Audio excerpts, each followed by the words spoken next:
Oi, gente, bem-vindo ao canal Wilton Arcanjo. Hoje a aula é sobre estrutura atômica. Então, para falar de estrutura atômica, no átomo existem as partículas próton e nêutron, que estão localizadas no núcleo, e na eletrosfera, representada pelos orbitais, não é? Os orbitais SPDF, pelo modelo quântico, existem os elétrons. Então, os prótons, nêutrons e elétrons. E uma definição importante é a massa atômica relativa. É uma comparação feita, para se poder saber de uma forma mais simples qual a relação de massa que existe entre o próton, nêutron e elétron. Então, a massa atômica relativa ela é representada por A. Então, toda vez que a gente vê A, ela vai representar a massa atômica relativa. Então, a massa atômica relativa, né, do nêutron é 1, é uma comparação, né? Então, nessa comparação foi o valor unitário para o nêutron. Então, dizemos também que o próton tem aproximadamente, a massa relativa igual a 1. Então, a gente considera praticamente, que a massa do próton e o nêutron, seja semelhante, seja igual. Então, já que esses números são bem altos, comparados à massa relativa do elétron, então se considera que o elétron tem massa relativa a zero. Mas o elétron tem sim massa, mas nesse caso, como é relativa por comparação, a massa é zero. Então, se existe a massa, existe também a carga relativa, que é feita por comparação. Então, a carga relativa para cada uma dessas partículas, subatômicas a carga relativa do próton é mais 1, que no campo elétrico ele desvia para uma região diferente, por exemplo, do elétron, que desvia para o outro sentido. Próton para um lado e o elétron para o outro. Já o nêutron, ele não sente a influência do campo eletromagnético, então para ele a sua carga relativa é zero.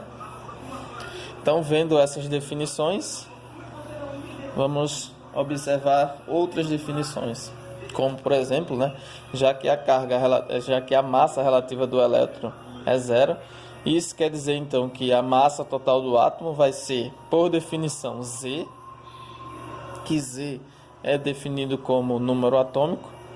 Z é o número atômico, e esse número atômico tem a ver com a quantidade de prótons que existe no núcleo do átomo. Então, o número atômico tem a ver com a quantidade de prótons que existe no núcleo do átomo. Então, se eu quero saber a massa relativa do átomo, eu só preciso saber quantos prótons ele tem, o seu número atômico, e quantos nêutrons ele tem. Então, vamos ver os exemplos aí com átomos. E sabendo que nós representamos esses átomos de duas formas. Então, X é um elemento químico, representamos X, um elemento químico qualquer.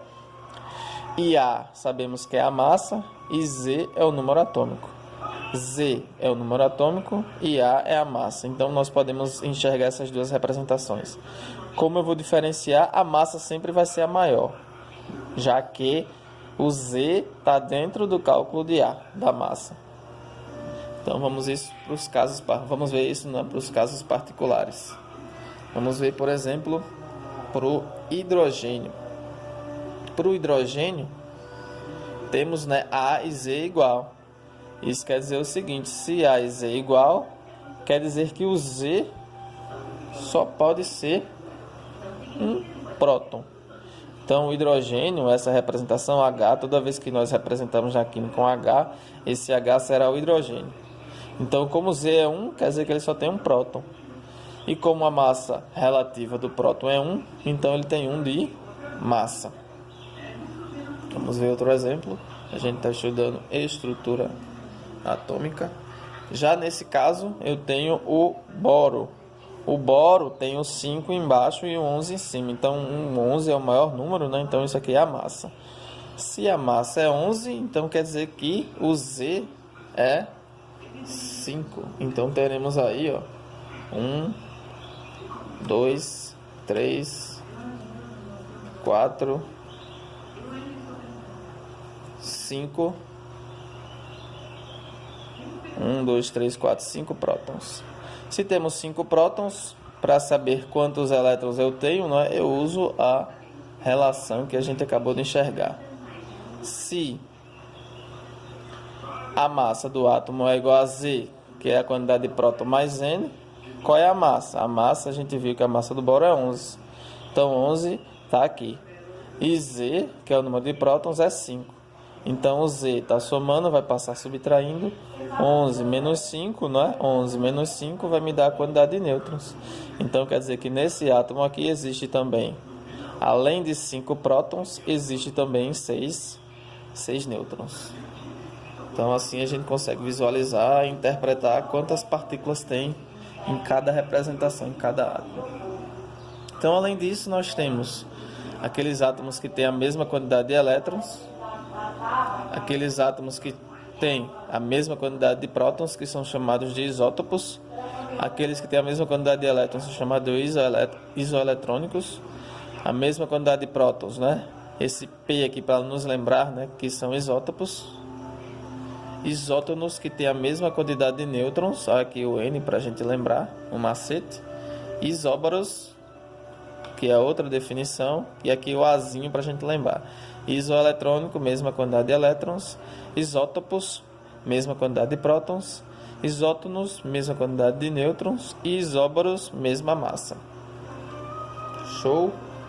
O que a gente vai ver mais?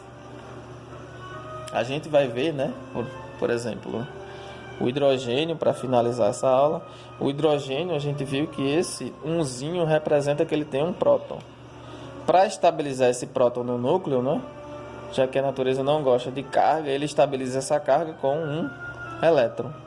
Então, o próton se estabiliza com o elétron, e isso quer dizer que o número de prótons corresponderá, nesse caso, nessa representação, à quantidade de elétrons. Então, foi isso. Foi uma introduçãozinha de estrutura atômica. Valeu, galera!